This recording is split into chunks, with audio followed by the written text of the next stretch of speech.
Volume 3, I'm Pastor Jefferson. I want every unbeliever who's listening to this video, along with believers, to know the preachers are pulling a con game on people. You understand? It's like blackmail, using money as a threat to get you to do something. You know how blackmail is. You can work blackmail in many ways. If you got a congressman or a teacher and you found out that they done did something and they kind of trying to keep it quiet, you blackmail them to either shut up. You know what I mean. You know what blackmail is. Well, you can work blackmail in many ways. And I'm here to make the bold statement that today, in most commercialized, popular churches, people are tithing to blackmail. Because they use it like blackmail. Telling you, use it. First of all, look at the elements that they use. They use money. Then they put you in fear. Like if you don't give seed, curses are going to come on you. And remember, you're a New Testament believer. Curses don't come on you unless only one way curses come on you. There's only one way curses come on you. And then you still have the power to get them off of you.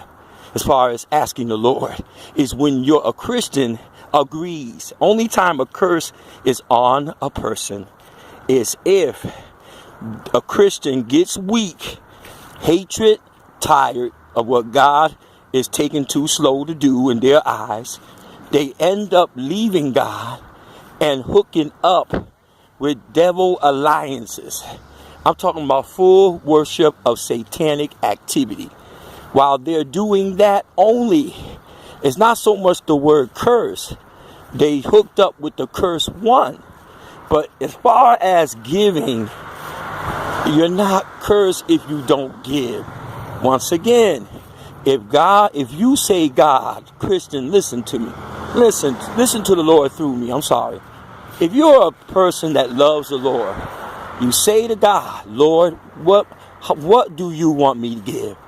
If he says 5 cents, if he says 10 cents, if he says $20, $30, $100, $200, or up, or a little bit down, and you don't give it, because whatever, only thing you got to say is, Lord, forgive me. But you don't ever let people call you cursed. That was an Old Testament law for the children of Israel. Jesus died on the cross to kill all curses, meaning that he never wants you to ever think you could be cursed when you're in his hand and heart, and he's in your life. Okay, so me personally, I'm talking about just Charlie Jefferson, not Pastor Jefferson right now. Charlie Jefferson. This is why I will not no more. Ever. I love the people, but I will never no more agree to that sowing seed harvest faith.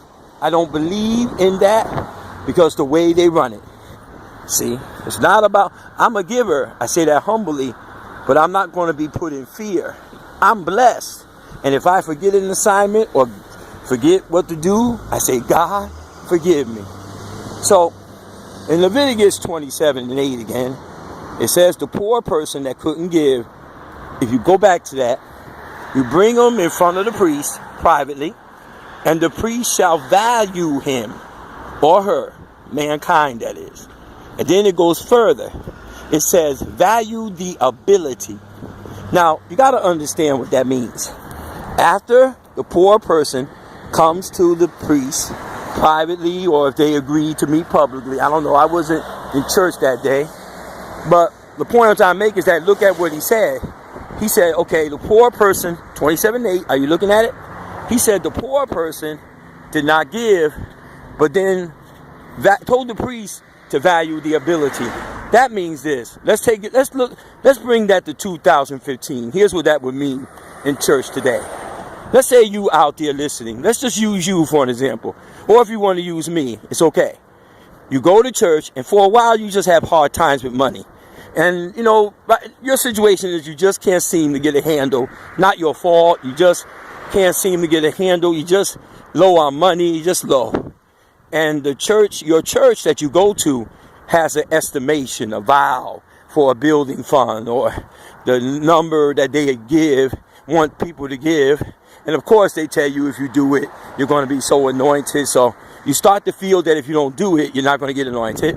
But you come up short. You come up short. Now, if your church do what Leviticus 27:8 do, you'll be fine. But if your church does what Malachi 3:7-11 does, unless you understand that you got a mind of your own, even though you love your pastor, you're going to believe that you're cursed with a curse, because you're going to repeat what the pastor said to you. So let's say your church decides to do a Leviticus 27:8, okay? You understand me so far? You traveling with me? Okay. I might be talking too fast. Forgive me if I am. I want you to hear this, okay? Here's what your church will do. And let me say, this would be the right way to do it according to Leviticus 27:8. You go to the office of the pastor, unless you choose to sit and say to him, talk to him in the sanctuary. That's up to you, but you choose it. And you say, Pastor, I don't have the money. I feel so bad. Now, for the pastor to do what the priest did in 27:8, here's what the pastor would do. First of all, not get mad at you. You hear me? Not get mad at you. And definitely do not call you cursed. That verse lets us know that what that priest did was said, okay, you can't give money. What kind of skills do you have? And you would say, well, I do here. Businesses even wanted to hire me, Pastor. Or you'll say, well, I've never been to school for electronics, but I can hook up, I can do wiring. I can hook up electric sockets. Or either if you're a plumber, not by degree, but by birth, you know how to fix pipes real good. Maybe you got construction knowledge. You can take an old building and add on rooms. Then the pastor would say, listen, I'm making an offer to you, member. Would you consider giving your abilities? See, that verse says, value what the devourer can afford. Now, that's gifts. If it's money, you do that. What you do, he told the priest to value the ability that vowed. What can you afford? Now, I say all that to say this. As the pastor of Goodness and Mercy Ministry Church, members that join our church, me and my wife's church, that the Lord gave us, when the member, I'm going by, I want you to know that I'm definitely going to do it. When it comes, okay, I put it this way. Let me put it this way so you understand. As far as me pastoring the church, God told me to use Leviticus 27:8 when it comes to the congregation. Leviticus 27:8 that you're looking at is what I'm going to be doing as a pastor.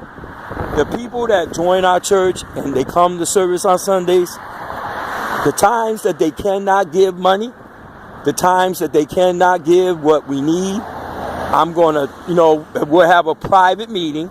I'm not going to get mad. I am not going to call them cursed with a curse or a thief or a robber. That's the Old Testament. I'm just going to say to them in an offer, well, so-and-so, is there any skill that you can offer the church? And if they name whatever skill they do, then that's what I ask. Would they mind using it at Goodness and Mercy? And then after that, that's up to them. See? So I'm following that verse. Others can do it. Others can stay with Malachi 3:7-11. That's fine. But not me. Not me. Not me. I'm going to celebrate the ability, whatever you can afford. Whether it's skills, talents, or either small change or whatever. Whatever, however. So that's what I want you to know. I see you at Part Volume 4.